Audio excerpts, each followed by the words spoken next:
bureau des affaires de Taïwan du Conseil des affaires d'État affirme que même les Taïwanais qui vivent à l'étranger ont un accès prioritaire au vaccin chinois. Mais la situation est différente sur l'île. Nous pouvons voir qu'il est toujours très difficile d'obtenir un vaccin à Taïwan. Nous avons dit à plusieurs reprises que nous aimerons faire de notre mieux pour aider les compatriotes de Taïwan à lutter contre la pandémie et à se faire vacciner. Ce sont toujours nos plus grandes préoccupations.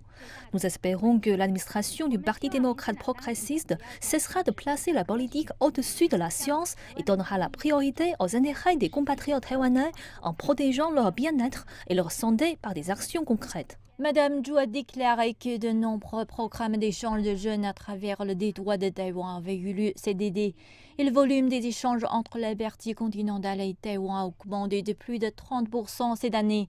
Mais elle a condamné le Parti démocrate progressiste de Taïwan au pouvoir pour sa tentative de rechercher l'indépendance en échangeant le nom de son bureau de représentation à Washington.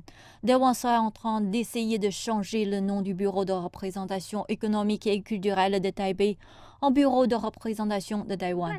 Jouer constamment des tours pour rechercher l'indépendance de Taïwan et faire des provocations au sein de la communauté internationale ne fera que nuire gravement à la paix et à la stabilité dans le détroit de Taïwan et pousser le peuple taïwanais au désastre.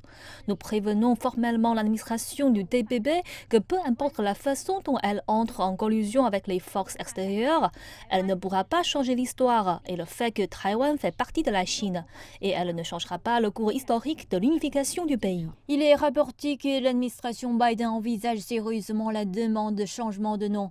C'est malgré le fait que le président Joe Biden a déclaré que les États-Unis n'avaient aucune intention de s'écarter du principe d'une seule Chine lors de son appel téléphonique avec le président Xi Jinping vendredi dernier. Le porte-parole a déclaré qu'étant donné que la partie américaine avait déclaré qu'elle n'avait pas l'intention de changer sa position sur la politique d'une seule Chine, elle devrait prendre des mesures concrètes pour tenir les promesses pertinentes faites à la Chine et cesser d'envoyer de mauvais signaux à l'île.